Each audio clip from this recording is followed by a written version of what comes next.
Guys দেখেন, আজকে 3টে লাউ কাটছি, 3টেই কিন্তু একেবারে সতেজ টাটকা। এই জন্য আমি বলি কি, এই যে আমরা নেতাগো পিছনে সময় দিই, এই নেতাগো পিছনে সময় না দিয়ে যদি 2 সাইডে গাছ লাগাই, দেখেন তো এই যে শাকগুলো হয়েছে, আর এরকম টাটকা লাউ।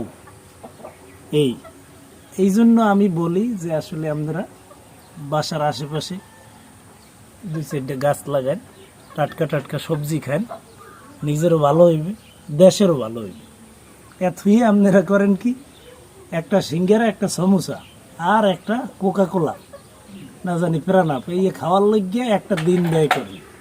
ওইরকম শাকসবজির গাছ লাগান, নিজের কাজকর্ম করেন, দেখবেন যে দেশেরও উন্নয়ন হইবে, আপনার নিজেরও ভালো হইবে,